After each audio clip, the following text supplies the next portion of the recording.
Hey, good morning there, and welcome to Exercise Your Faith on YouTube. That's EYFpodcast.com, and I guess it's EYF Podcast on YouTube as well. Yes, that's what it is. Yeah, and we're having a good time this morning already. Yes, we are. And so, by the way, like and subscribe, because I guess if we get to 100 subscribers on YouTube, what happens? Yeah, we get some special stuff on YouTube. We get to start using a special link. And don't you get to use your name other than a whole bunch of the alphabet? That's it. Yeah, so we're excited. We get to shorten the link. Yeah, it's right now it's the keyboard. So just type in keyboard, and that's how you'll find us on YouTube. So anyhow, as you know, what we're doing is we're bringing back some of our older episodes. We're putting them back onto YouTube as another means in which to share God's word. Yeah, and it's really just highlighting some special things that we, me and Dave interacted with, and we just want you, for those of you who haven't seen them or heard them, to get that opportunity.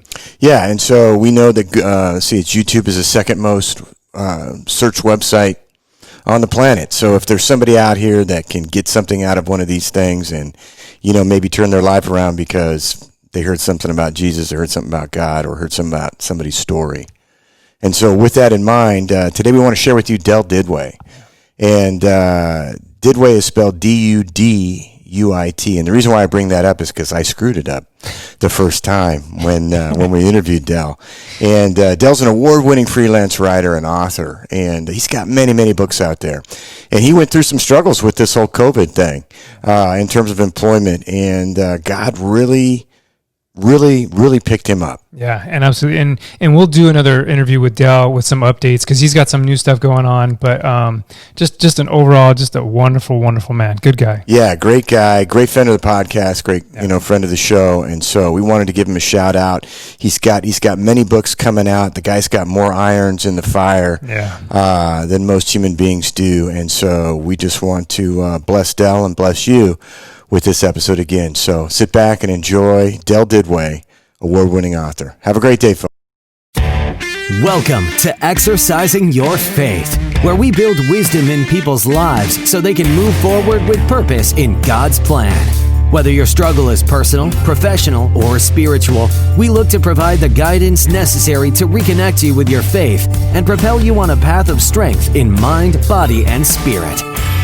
It's time to exercise your patience, endurance, and faith with your hosts, Dave and James. Good morning, everybody. Welcome to EYF Podcast, Exercise Your Faith with Dave and James.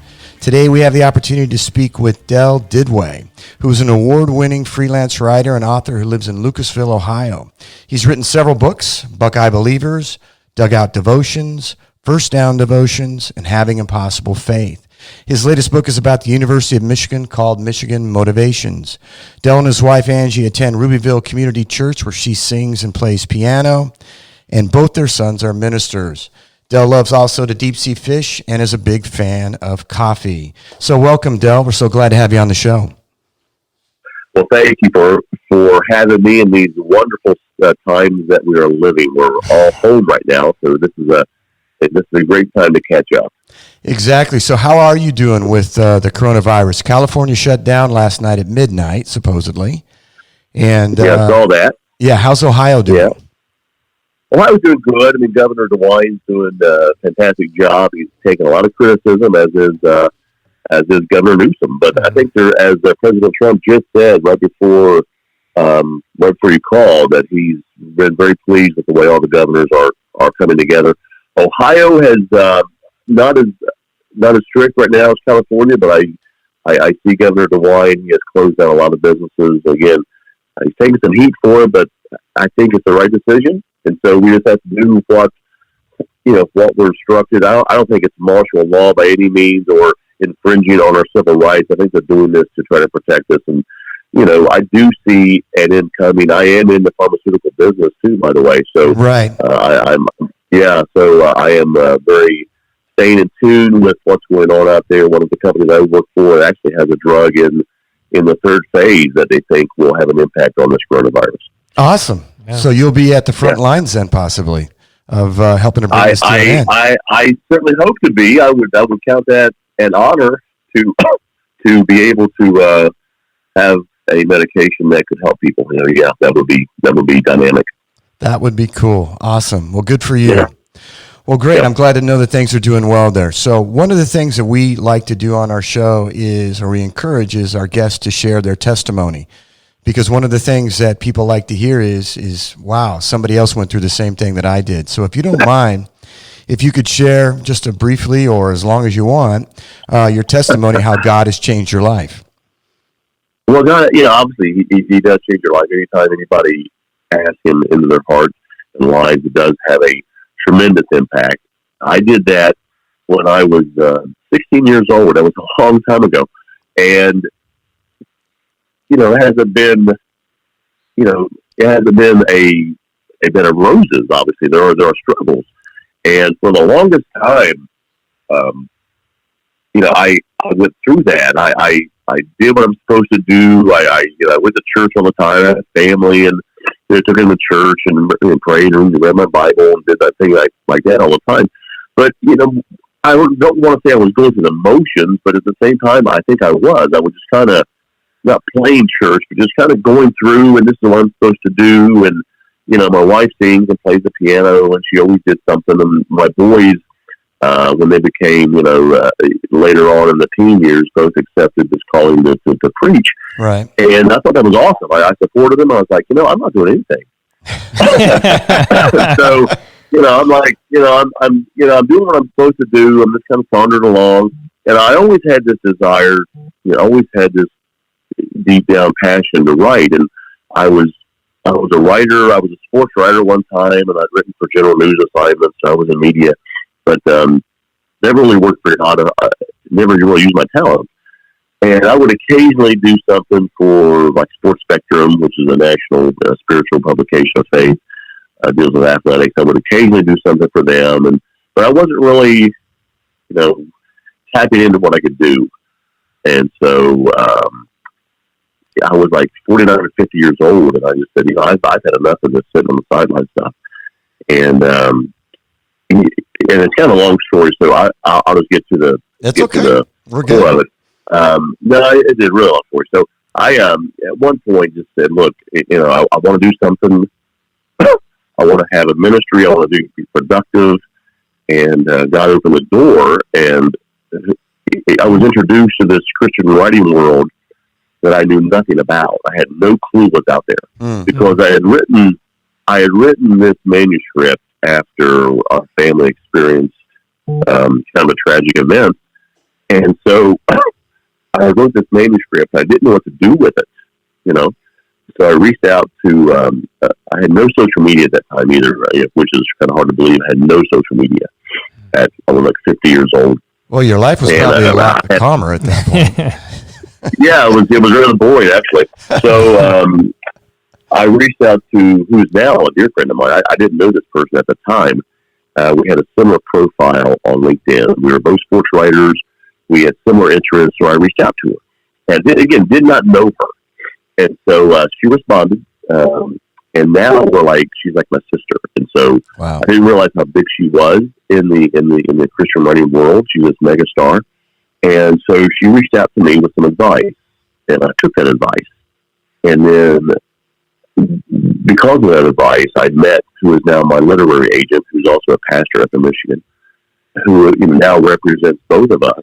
And so she introduced me to this world that, has kind of exploded in it because when I was introduced to this world, I met down my agent. I have 5 books published. I have 6 more coming out in the next 3 years. Wow! I am now a literary agent, helping Christian authors become published. I'm teaching at these writing conferences now, and it's all been kind of my mouth's around a fire hydrant. And my agent said to me at one time, he said, 3 years ago you prayed for a ministry. He said, now you have one. So he said, be careful what you ask for. Right, exactly. No, you're big. Yeah. That's awesome. Mm-hmm. No, awesome. I'm not big. It's just been, everything's been happening, and it's been a blur, but it's been a blast, and I'm just trying to soak it all in and try to have an impact, and that's what I want to do. Well, one thing I want to just go back to that you mentioned earlier there about your sons getting into the ministry, and you had mentioned, well, what were you going to do? I would say, you must have done something right, you and your wife, because leading 2 kids into the ministry, they needed to have a mentor or a role model somewhere there. And, Well, you being the dad, I would say that you had a big, big part in that. Well, yeah, I would like to think so. I mean, I was my wife's a good cop. I was the bad cop, and I kind of had the attitude. Well, yeah, we did. Yeah, we took them to church. We made sure they went no matter what. And I wasn't their buddy. I wasn't their friend. I was their father. Right. So I had made decisions that some of these, and there's nothing wrong with that, I don't think. But I write blogs that be their dad. You're the one to tell them no. You're not the buddy. Because buddies aren't going to tell them no. So, my wife was, like I said, we took them to church. We made sure they went to revivals. Church was first. And we have a great church. And so their decision to go into ministry was their decision. Nothing we pushed on them, or wasn't nothing we shoved down their throat. It was something they were called to do. So that's how I look at it. I don't want to take credit for it, but yeah, I think we did something right, because I know a lot of folks that we go to church with, you have kids who are straying or who have strayed, and that happens to everybody. That could happen to us still. So right. we're always vigilant, and we're always concerned, and are they doing right and things like that. So we're not helicopter parents by any means.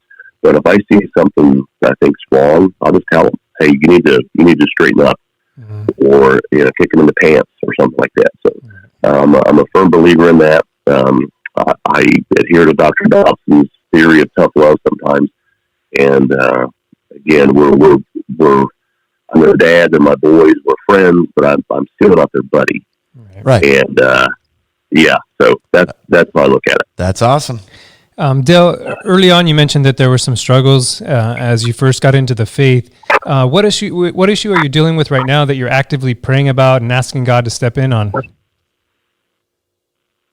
Oh boy, that's a bunch of those. No, the biggest one right now is I'm in the pharmaceutical industry, and I've done that for 15 years, and I'm trying to decipher, whether to leave it and forego this, nice salary I have, and to do more. And that struggle's real. It's something I am battling every day. And I'm just praying that doors will open, that I'll be given the right direction. And I feel confident. I know how to take care of you, of me and my family. But it's something I have to, be willing to follow and not just do it on my own. I mean, if I just do something and say, "Hey, God will take care of me," well, that's kind of callous and a cavalier attitude. It's stepping out in that faith, and then knowing He'll take care of you. Saying because I'm not a guy that says, "Hey, God told me to do this," and I'm not saying there's not, because I know a girl in our church who says, "God told me to do this." She says it all the time, and so I've never had really that many revelations like that. But about a year ago, I believe I was being told that to quit your job, and I'm like, really, really? So I've something I asked my wife and I prayed about for a long time, and so that's something I'm not battling. That's something I'm experiencing right now, as to whether if things seem to be setting up for me to do that, and so I'm trying to prepare ourselves that if I do step, that God will take care of us and help me, and we won't live the lavish lifestyle, not lavish lifestyle. We won't live the lifestyle that we're used to, but that's okay if that works out. And we'll just have to go in faith on it. And right now, doors have been kind of opening to do that, and there's some things that have been presented to me for the next few months that confirm that. So we're just going to have to make that decision.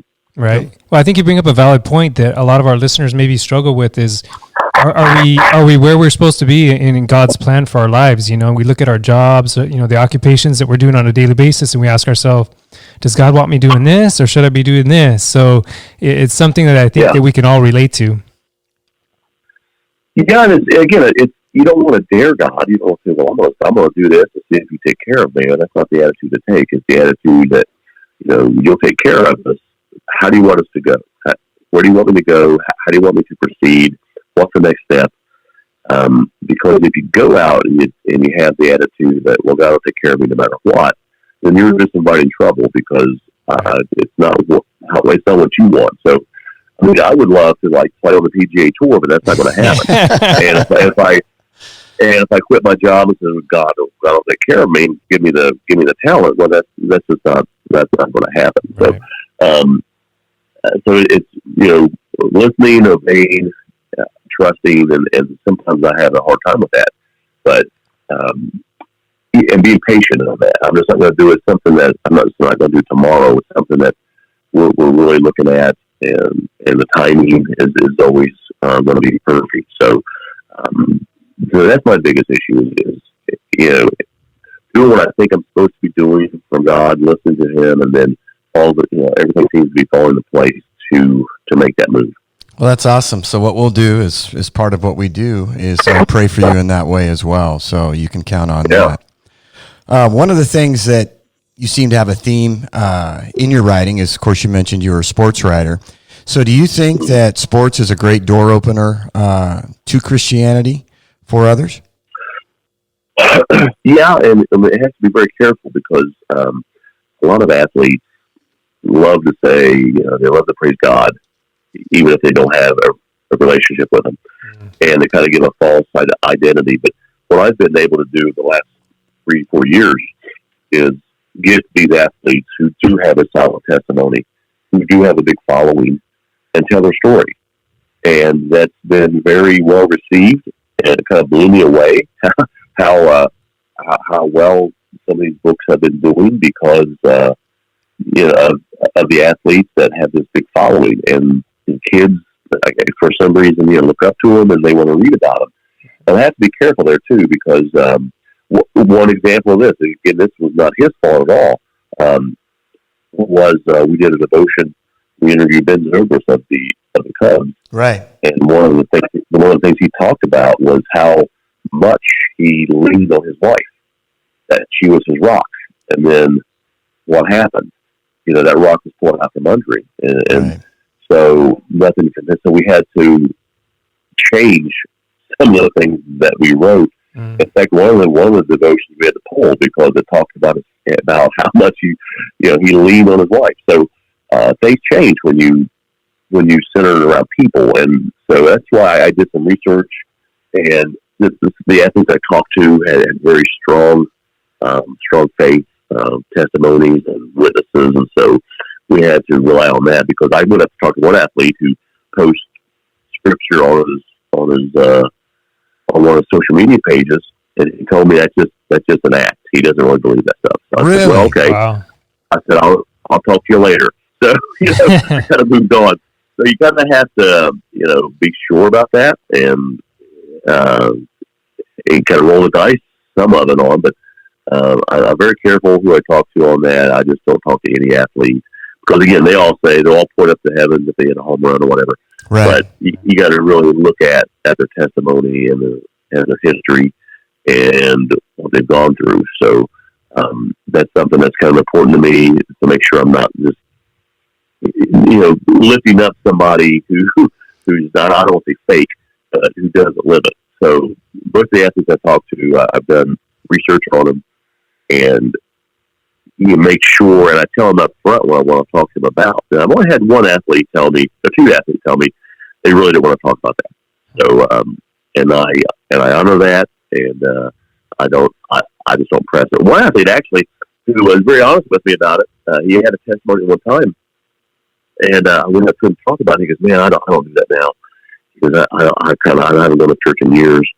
And I said, "Well, it's too late. You can still start going again." He right. Goes, "I know that," and he said, "Thank you," and we just kind of parted ways. But was able to talk to him about it. About, hey, there's there's still hope. There's still a chance. You can still go back. And he goes, I know that. So, but he was very honest about it and didn't lie to me about it, because some, will. So I was able to encourage him at that time, and he even thanked me for it. Very cool. So in speaking of your writing, how have you seen God move in your books in terms of the outcomes that have happened since they were published? What testimonies, what things have you seen? Oh, that's a great question. And one answer I just received about 2 months ago. There's a young man out in Colorado. I don't know him. We've never met. He took time to find my email, sent me a message that he loves what I'm doing. He's bought my books, and that has encouraged him to start doing the same thing. He loves to write about Christian athletes. So it's kind of nice to know that you have an impact where this young man sent me this well-crafted email saying, what you've done has inspired me. So that made me feel good. Makes you feel like you're doing something worthwhile that's not going unnoticed. So right. I stay in contact with him now, and so just to know that something I've done inspired somebody halfway across the nation to start doing similar things is very encouraging. Very cool. So if you had to share, speaking of encouragement, let's just say there's one listener out there right now, and if you had something to say to them, if you had to share encouragement with just one person today, given all that we're dealing with, coronavirus and all this other kind of stuff and figuring out God's plan, what would you say to that average person out there today? I say the average person is to do what I've done and trust and wait. And those two things are hard for me. Especially the waiting part is very difficult for me because I'm in sales.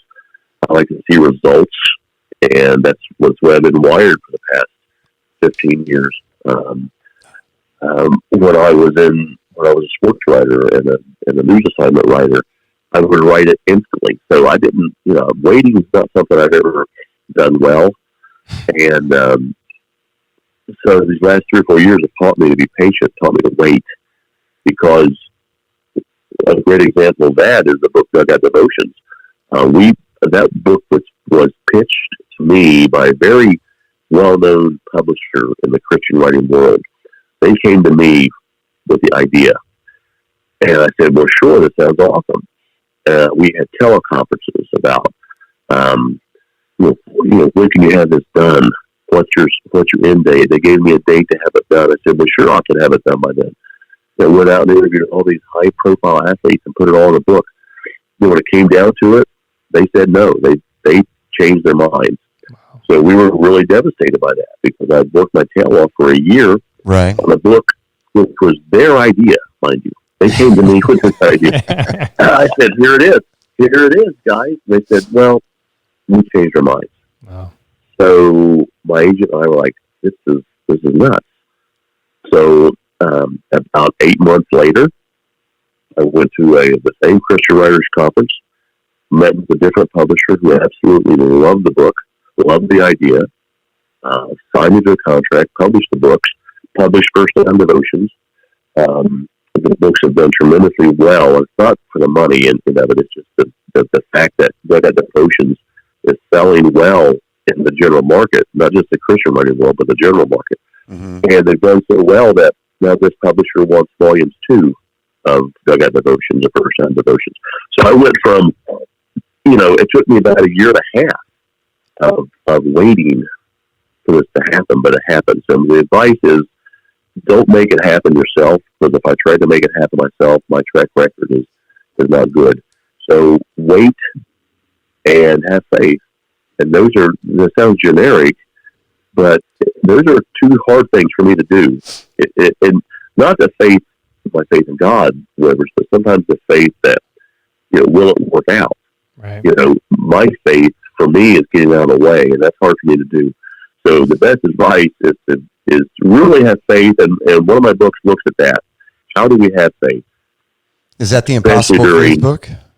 Yeah, so that's the first manuscript I ever wrote, was that book, and it deals with a family tragedy. Right.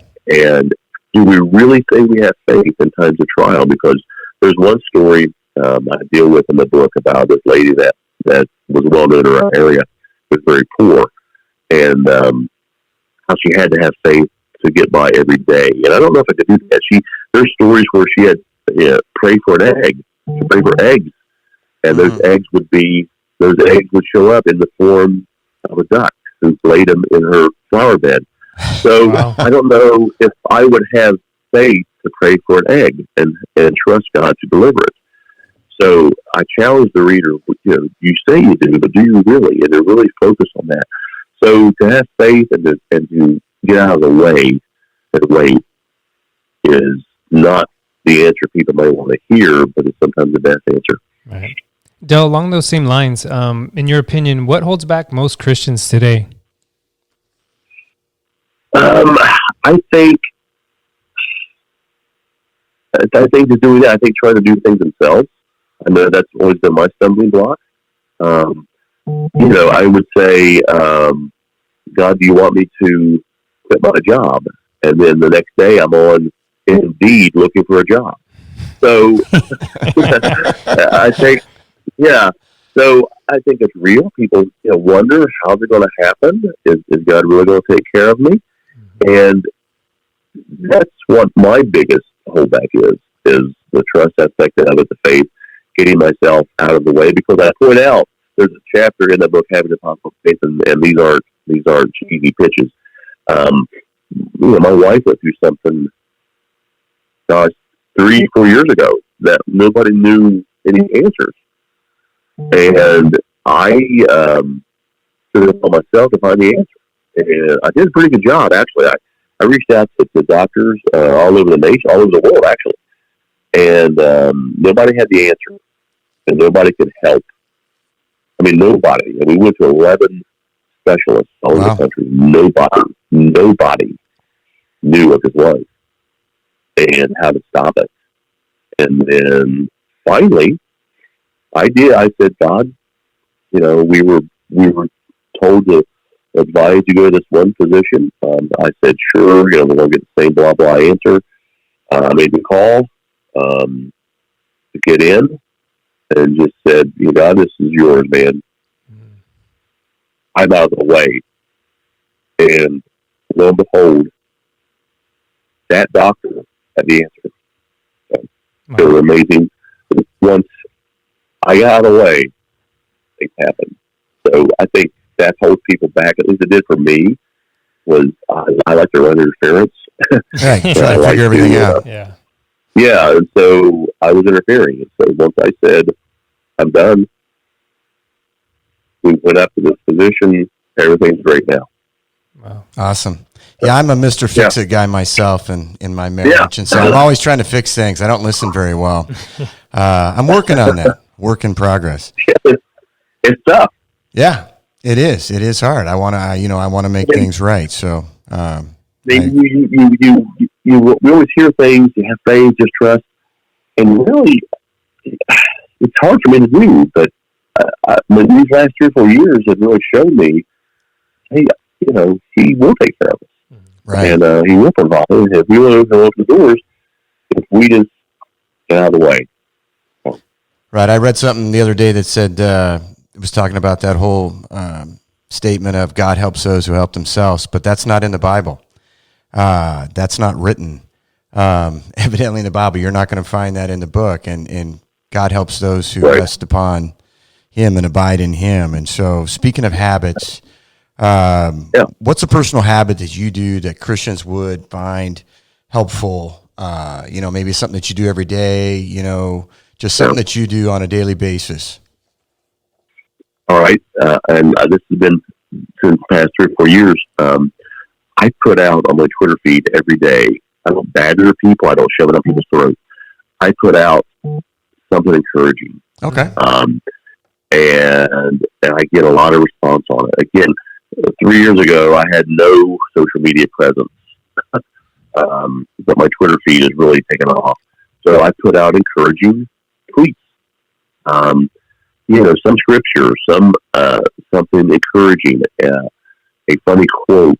I use Twitter to encourage, and it encourages me because I get a lot of feedback too from it. People like that. Mm-hmm. So, maybe I occasionally do political too, but I have a wide wide range of interests. But every morning and every afternoon and evening, I try to put out an encouraging quote, an encouraging prayer, an encouraging picture, something to encourage folks, because we really need that.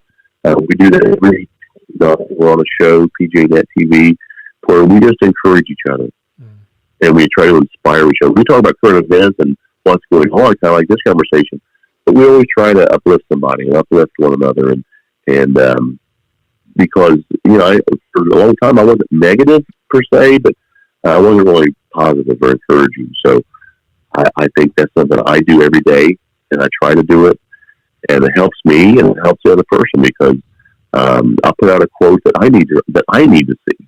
Right. And if I need it, I'm thinking, somebody else needs to see this too. Right. And so I try to mix it up to gather a lot of different followers. I try to mix up. I'll put out verses. I'll put out quotes. I'll put out food, pictures of food, pizza, whatever, and coffee. So I try to mix it up, but it's always with a positive, upbeat attitude. And so I think that's something I've done a habit of doing, and people kind of rely on it. I mean, like my weekly blogs, I try to encourage. And there was one week where I was late getting it out, and a person I don't know sent me this note: "Hey, are you going to post your blog today?" Yeah, let's go. I'm like, oh, yeah.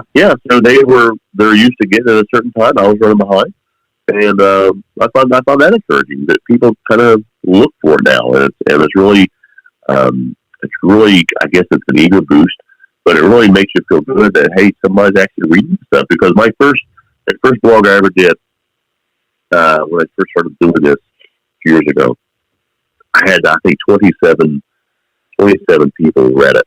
Wow. And I thought that was awesome. 27 people. And my blog, I'm doing that 4 years. My blog, Tuesday night, it hit over 4 million people. Wow. So it's really taken a drastic increase from 27 people to close to 4 million.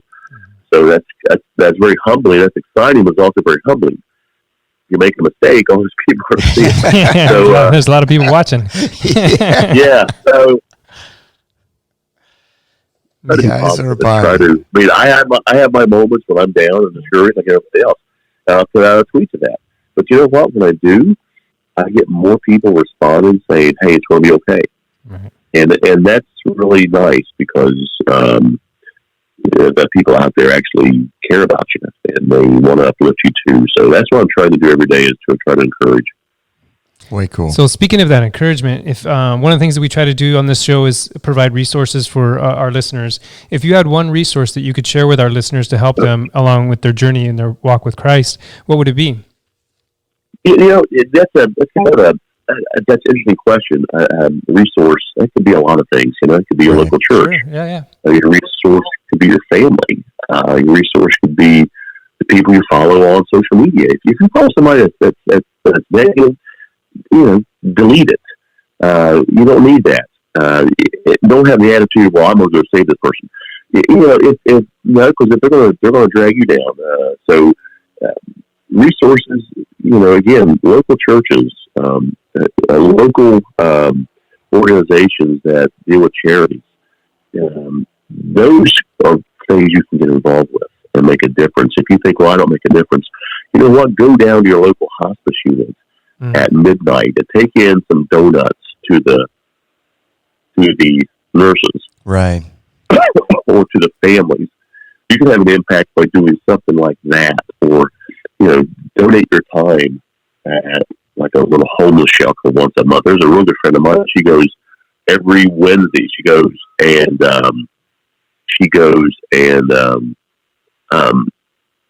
serves food at this homeless shelter. And I went there one day. I said, I want to see what this is like. And I wrote this blog about it. And I was amazed. I mean, this is a half hour from my house. I'm like, wow, this is really humbling. But she does it every Wednesday. She does it. She works, but she goes there every Wednesday at noon for an hour.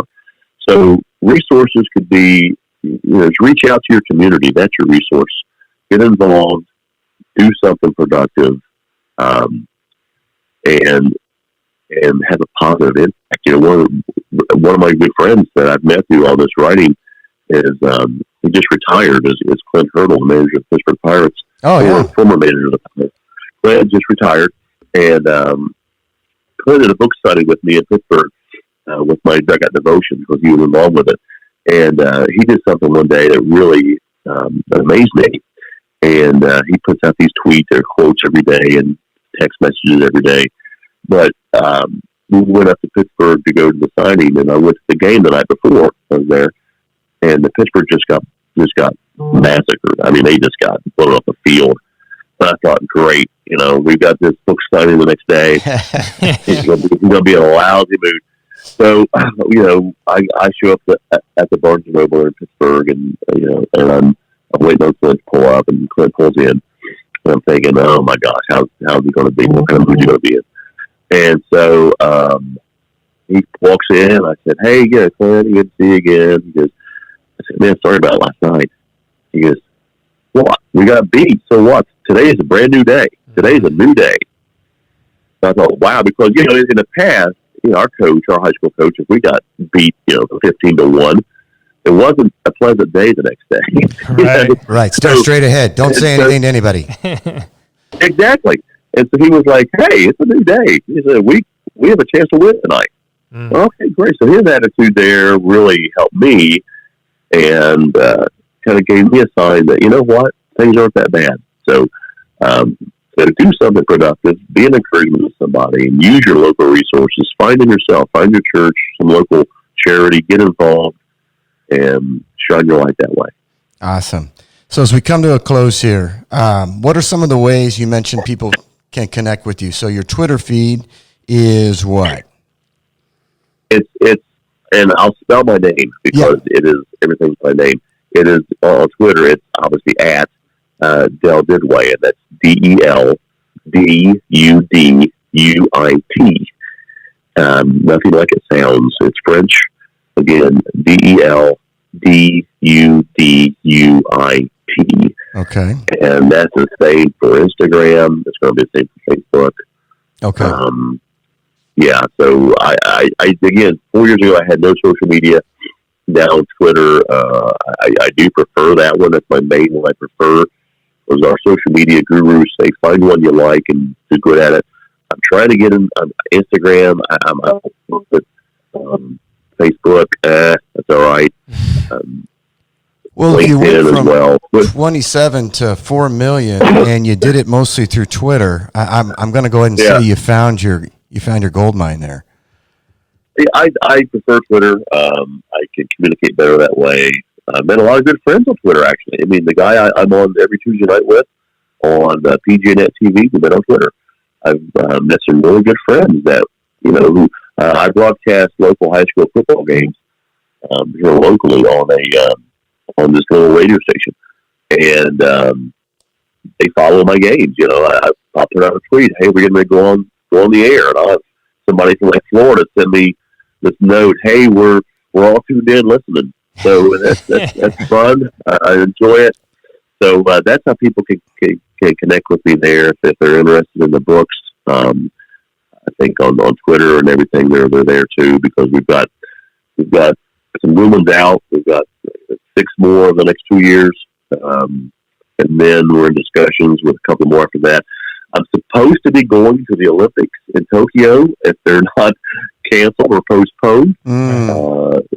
We're already talking to one publisher about writing a devotional based on the Olympics. So we'll be hopefully going to Tokyo in a couple of months.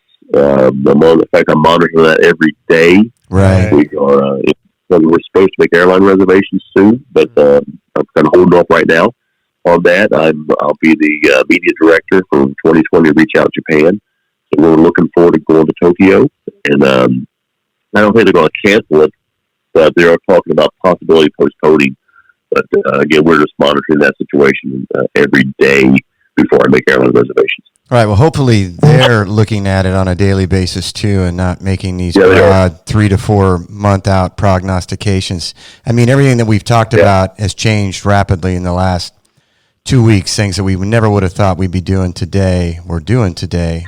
So yeah, hopefully they give you the same type of thing on the other side. Yeah, and they're under pressure too to get it right, and there's no easy answer in this because Japan, as we researched, has spent billions of dollars on this, on all these games. Right. And athletes have prepared for years. So it's not just something, where's my cancel? If they cancel it, I mean, Japan will crumble financially. Mm-hmm. And I know lives are more important, but at the same time, when you've spent close to $12 billion investments on these games, then you have to find a way to pull it off. So we're monitoring it every day. We just got a report that cancellation is not an option. It will be either run a schedule or postpone and move back a couple of months. So again, that's not an easy thing for something that's 3-4 weeks long, and you can't just we're just moving it to next weekend. Right. You can't really do that. So there's a lot of moving parts there. So we're monitoring it every day. We're excited to go. We're going to go as a mission team to actually to witness the athletes and be a vessel of encouragement there. So we're looking forward to that adventure. Awesome. So as we close, then could we say that that's something that you would really like people to pray for you about, and pray that? Oh yeah, definitely. Yeah. They'll pray that we'll just have direction. We'll know what to do. Our team will know what to do, when to make reservations, because we have people who've invested in us too, who they want to know what's going on. So it's just something that I think everybody's not in the dark, but everybody just doesn't know what direction to be. They're going to happen. It's just a matter of when. Right. Yes. Yeah, we know the where, we just don't know the when, and that's kind of the story of life. Yeah, depending on how you look at it. Exactly. Yep. So great. Well, Bud, I tell you what, this has been a fantastic time. I just am so privileged to get the opportunity to talk with you. I know James feels the same way, and I just pray that God will take your message of hope and encouragement and the way that you handle things and just bless it incredibly. And we pray that God's going to take care of all the little things for you and your wife in terms of what your decisions are going to be going forward. And you'll be in our prayers in that way. And again, we want to thank you, Bud, for joining us today. And if there's anything that you'd like to say real fast before we go. Well, no, I've had a wonderful experience here. This has been quite an honor, and God does take care of you. It's just the suspense gets to me at times, waiting, the waiting aspect. Yes. The kills me with the suspense. So, but it always works out, and then you always look back and say, that's why. That's why. So that's what I'm learning to do. And just look back and say, that was the message. That's why you wanted to get away. Because oddly enough, my wife and I have also talked about, for the past year, opening up our own business, right? Mm-hmm. And we've always run into roadblocks. And now we're looking back thinking, you know what, if we open, because we were supposed to open this year. That was the plan. It didn't happen. I'm like, you know what, it's really frustrating. I look back at it now. If we had our own business now, there's no way we'd make it. Right. With everybody being told to stay at home. Right. We have two good friends of ours have already said they're going to go out of business. I'm thinking, you know what, I'd be right there with them.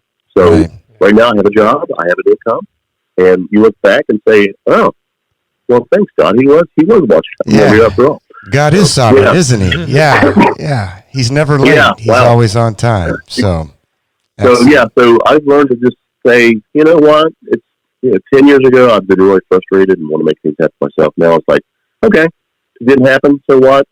That person didn't get back with me. Okay, no big deal. So this is why. So I'm learning that aspect of it. Awesome. All right, brother. Well, I tell you what, we want you to have a great rest of the week. Stay safe. Hopefully you don't have to go wait in line at Costco because that's always an experience. And depending on where you live, it gets even worse. But again, stay safe. We pray that you and your wife are well and your kids are well and that everything goes well for you going forward, brother. Thank you. We're just hunkered down here in Southern Ohio. All right. Well, you take care, my friend. Thank you. We appreciate you joining us on this episode of Exercising Your Faith, but your faith workout doesn't stop here.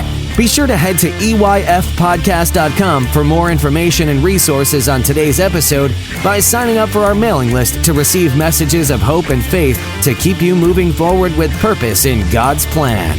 That's available on EYFpodcast.com. Until next time, God bless.